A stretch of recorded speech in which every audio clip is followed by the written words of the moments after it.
Halo sahabat semua, selamat berjumpa lagi di channel kesayangan kalian Logos Indonesia. Salah satu artikel pada video kali ini penjelasan dari sisi psikologi tentang waktu terasa lebih cepat berlalu ketika dewasa, yang mungkin menjadi pertanyaan kalian semua. Apakah kalian pernah merasa bahwa waktu berlalu begitu cepat seiring bertambahnya usia? Mungkin saat kita masih kecil, waktu terasa amat berlalu. Namun, ketika kita dewasa, waktu bukan lambat, tampaknya berjalan semakin cepat. Ternyata hal tersebut bukanlah suatu ilusi, namun memang benar adanya. Faktanya, psikologi menjelaskan beberapa alasan mengapa hal ini terjadi. Artikel ini bisa menjadi referensi untuk kalian semua supaya lebih memahami mengapa waktu berlalu lebih cepat saat dewasa. Sebagai contoh, saat kita masih anak-anak, kita mungkin merasa puas bermain sepanjang hari dan mulai merasa bosan setelah beberapa jam. Namun, seiring berjalannya waktu, kita seringkali merasa kehabisan waktu untuk menyelesaikan tugas, menjalin hobi, atau bersantai.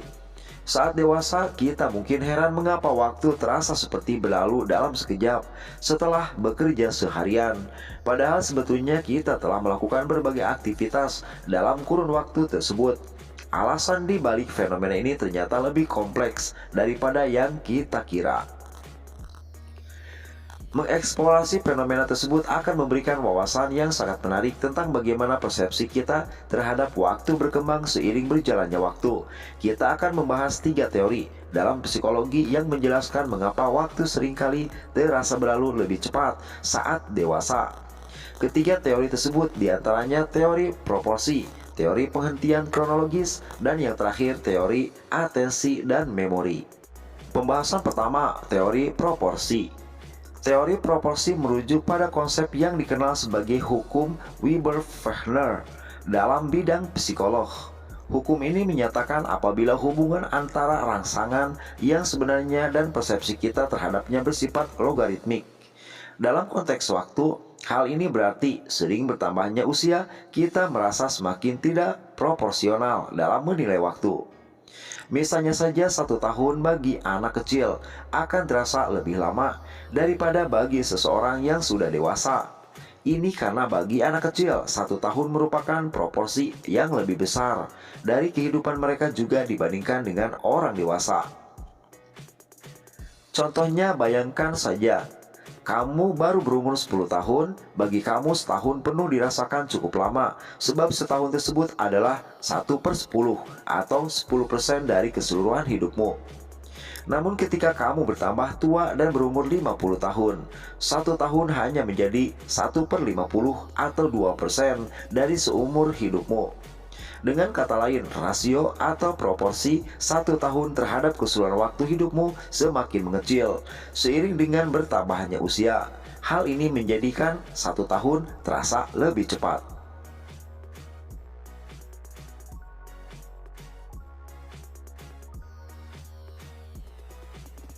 Selanjutnya pembahasan nomor 2, yaitu teori penghentian kronologis.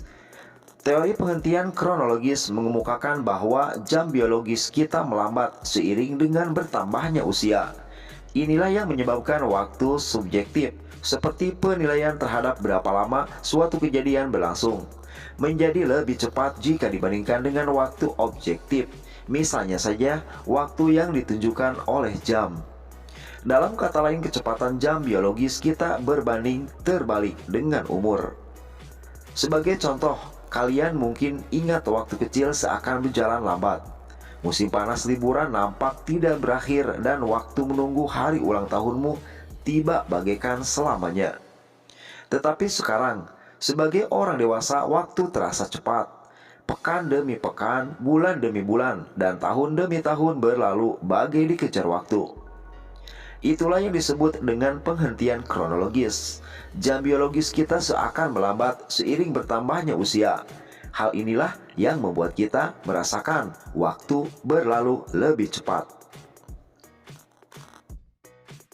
Selanjutnya memasuki penjelasan nomor 3, yaitu teori atensi dan memori. Teori atensi dan memori beranggapan bahwa penilaian kita terhadap durasi waktu bergantung pada sejumlah faktor kognitif.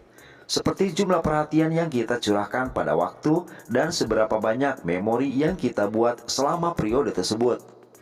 Ini berkaitan dengan fenomena yang ditampakkan dalam kurangnya fokus dan pengalaman baru dan pembelajaran. Semakin kurang perhatian kita saat dewasa, maka semakin sedikit memori yang kita buat dan semakin cepat waktu terasa berlalu. Ketika kita berada dalam situasi baru dan menyerap banyak informasi, waktu cenderung terasa berjalan lebih lambat. Pernahkah kalian merasa berada dalam pertemuan yang membosankan dan sepertinya waktu berhenti?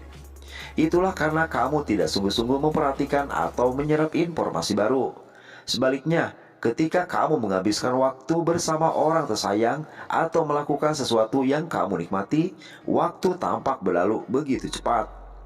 Sekarang saat kita dewasa, kita cenderung kurang dalam bereksplorasi dan mencari pengalaman baru dibandingkan saat kita anak-anak. Hal ini membuat kita merasa waktu cenderung berlalu cepat, karena kita membuat lebih sedikit kenangan baru.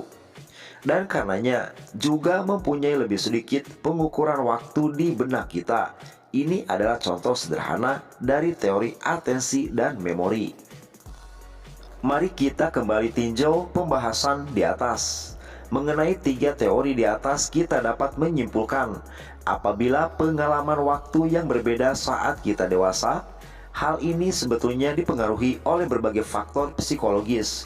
Memahami fenomena tersebut bukan hanya menarik secara teoritis, tetapi juga menambah apresiasi kita terhadap pentingnya menghargai setiap momen dalam hidup. Ingatlah sahabat, tidak ada yang bisa menghentikan berjalannya waktu. Namun, kita dapat belajar untuk menikmati setiap detik dan menjalani hidup yang lebih bermakna. Pastinya hal ini sangat recommended untuk kalian lakukan, supaya waktu berjalan tidak lama ataupun terasa cepat. Dengan memanfaatkan waktu tersebut untuk kegiatan yang baik, maka dipastikan waktu akan bersama kalian sangat berharga. Itulah sahabat, tentang sejumlah penjelasan dari sisi psikologi tentang waktu terasa lebih cepat berlalu ketika dewasa.